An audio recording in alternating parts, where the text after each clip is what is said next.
Hello, my name is Penny and this is Penny's Art Emporium, and I'm so pleased that you can join me today.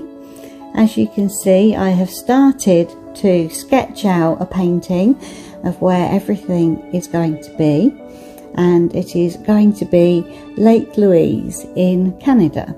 I've been asked to do this as a commission painting, so I have roughly put everything in the places that I want it to be in, and I'm starting at the top and just putting my sky in first with some lovely sky blue, very soft colours and a few wispy clouds that will reflect in the lake. So after I have done the sky, I'm going to work my way down the painting. I find that for me that's the best way to do it, because then I don't overlap things, and it keeps the paint really fresh and it doesn't make it dull with overlapping. So the mountains, I've chosen, instead of just having grey mountains, I looked at lots of different photographs of Lake Louise, and I chose that I would have some really nice golden sunlight on the tops of the mountains.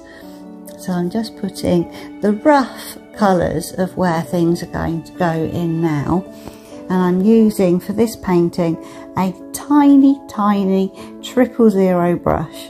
I have got some others as well that I will use, but I'm going to do most of it with this tiny little brush, and I will be putting in lots and lots of detail. I find it quite difficult not to put in lots of detail. I really do like to have a lot there, and there'll be some nice contrasts of colours in the mountains. I've got the golden tops, and I've got some Payne's grey actually, which is quite a bluey grey, and then I've got some coppers, I've got some sand colours, I've got some nice beigey tones and a mixture of light and dark and a little bit of black as well. Quite a lot of blue for the left hand side of the mountain, because that's a cooler side. The sun is more onto the right hand side of the mountain. So I'm just roughly sketching in where I want the light and shadow to go.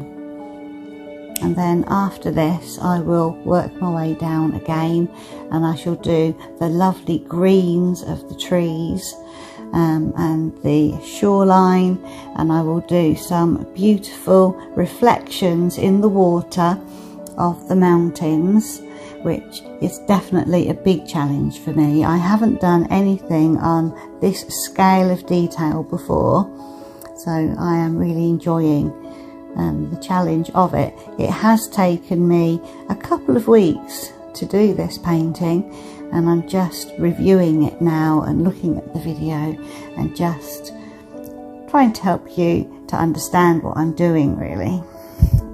For this part of the painting, it's coming down towards the shoreline and getting nearer towards me, and I just want the depth and the height of the mountains to be quite clear, and also the shape of where the little trees will go. So I will let you watch that, and then we'll see what that looks like at the end.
So here is this painting of Lake Louise. I did quite a bit off of camera as well, just to finish off any little details that would have took a long time to film, so that all of the little clips that you had, you saw the main things that I was doing. And this is the finished painting, so I feel very pleased with it. This is in the natural light, and I'll bring you in for a close-up and you'll be able to see all the little details. It did take me a couple of weeks to do, and if I just tilt it into the light coming through the window, that also gives you a different perspective of how it looks from different angles, because I always like to do that with my paintings, so that in different lights it just looks different and catches the light differently, and I always love to do that. The mountains, I chose to do them with lots of gold and yellow sun and a bit of the reflections from the snow, because I thought that would make a really nice reflection in the water, just to add that little bit of colour. So you've got the shoreline there, lots and lots of details in the rocks that again catch the light that little bit. And then lots of details in the trees as well, lots of different pretty coloured greens. There's a little house here and some logs on the shoreline, and my little boats that I just added just to give that tiny little bit of detail, a little bit of character to the painting. And then there's these nice tall trees that again catch the light, but not too much. I didn't want them to stand out too much, because the bushes in the foreground and this rock are the things that are the forefront of the painting, so those have the brightest colours that stand out more. And I left this right hand corner with just the reflection of the water. I just felt it was such a pretty colour, and I just thought it looked so nice that I didn't want to add anything else to it. So that is the painting in total. I hope you enjoyed the video, and I'll see you again next time. Bye bye.